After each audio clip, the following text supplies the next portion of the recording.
In the 1950s, America was a much greater country than it is today. Americans lived in nuclear families. There would be a father and a mother. For the most part, these families owned their own homes. Divorce was rare. Family incomes were high. Income inequality levels, by contrast, were very low. People were highly engaged with each other. They attended the same unions, church congregations, they drank together in the local tavern, and they participated in town hall meetings. Crime rates were extremely low. Thomas Sowell writes in several of his books about growing up in Harlem, the black neighborhood in New York City. According to Thomas Sowell, it was common for people to sleep in public parks or on fire escapes in the summer. It was also common for people to leave their doors unlocked. Crime rates were so low that people did not fear sleeping in public. It would be pretty much unheard of today in New York City to sleep in a public park or to leave your door unlocked. But it was common in the 1950s because there was no crime. I'm not saying the 1950s were perfect. I think we can all agree that back in the 1950s, black people were treated with very low respect. Regardless of what your opinion is of the civil rights movement, I think most people would agree that black people deserved more social prestige than they were given during this period of time. Something horrible happened in the 1960s that completely destroyed everything that was great about the United States. Divorce rates soared. Single-parent households became common, first in the African American community and then later also in white households. People were no longer buying their homes. Income inequality skyrocketed. Church attendance dwindled and charitable groups disappeared. Local government became so complex and contained so many different layers of local officials that ordinary people could no longer keep track of what was happening politically in their communities. This allowed state and local governments to be easily captured by special interests. Crime rates skyrocketed and the incarceration rate rose astronomically. It became increasingly more expensive for the government to deal with the problem of crime. People stopped hanging out in local taverns or coffee houses and instead they stayed at their homes. Houses built after the 1960s no longer had porches where people could sit and interact with other people on the street. Instead, these houses were increasingly built with fences surrounding a backyard. So what caused all of this? Well, depending on whether you're talking to a right or left-wing person, they'll blame different things. According to right-wing people, this is all the fault of social welfare policies as well as the civil rights movement. If you talk to the left-wing people, they will point the finger at private sector corporations becoming increasingly greedy. I think there's truth to what both sides are saying, but I think they're missing the real culprit, the true reason why America's culture has been absolutely destroyed. America has always had a liberal government, but it wasn't until recently that America had a liberal culture.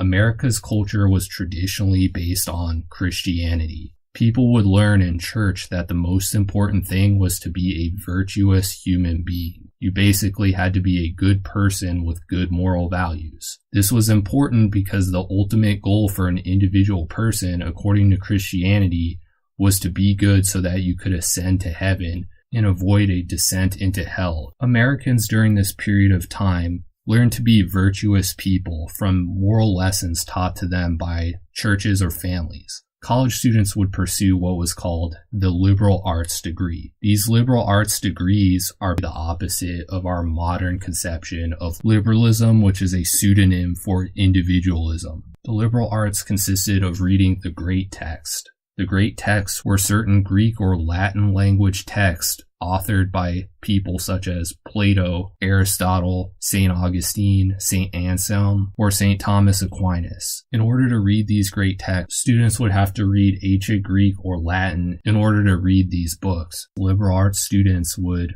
attend church services on Sunday and also study church doctrine and Christian morality. The end goal of the liberal arts was to free the student of superficial human desires. Students were supposed to recognize that things like comfort, pleasure, sex, eating food were not the important parts of life. Human beings existed for a higher purpose. The goal of the liberal arts education was to free individuals of these base desires so that they could live up to the great potential that only a human being could reach. Instead of focusing on the simple pleasures, people could pursue self-actualization. This involved doing something better that benefited the world, such as creating a great work of art, or making life better for other people in the future. A life lived like an animal, seeking only pleasure, money, or material comforts, would have been considered not fit for a human being. So what happened in the 1960s? Liberalism, or individualism,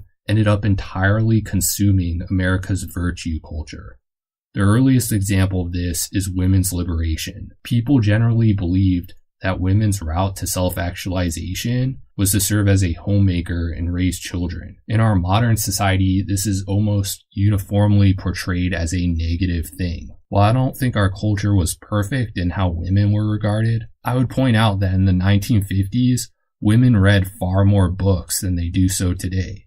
And according to opinion polls, women were happier back then as well. The standard of living for the average family was much higher. You did not have this huge number of single-parent households that were absolutely trapped in inescapable poverty. Yet that's what exists in our current liberal society. After women's liberation and civil rights, it became unacceptable to judge or shame individuals for doing anything that does not harm other people. So while it started with, it's wrong to criticize a woman for working like a man does, it accelerated to things like, it's wrong to criticize a woman for having a child despite not being married. It's wrong to criticize a woman for having a child with a man she does not live with. It's wrong to criticize a single woman for adopting a child. It's wrong to criticize a poor woman on welfare for having a child. It's wrong to criticize parents for giving gender reassignment hormones to a 12-year-old. I focused on children, but the same thing could be applied to almost anything. It's wrong to criticize a man for going outside just because he is not wearing formal clothing.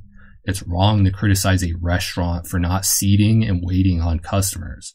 It's wrong to criticize a CEO for making over 1,000 times what the average worker makes. It's wrong to criticize a business for being involved in creating pornography. This is the liberal anti-culture, which consumes virtue and replaces it with a moral tolerance for anything that any individual person wants to do, even if it's absolutely despicable. After liberalism consumed virtue, people started doing whatever they wanted. Being a good person or a good Christian just didn't matter anymore. Crime skyrocketed. People became greedy. Income inequality went completely out of control. Churches and charity groups became shells of their former selves. Morality was replaced with a liberal anti-morality, which says that the most important thing is not to criticize people for doing what they want. Liberalism, or its pseudonym, individualism, destroyed the great culture of the United States.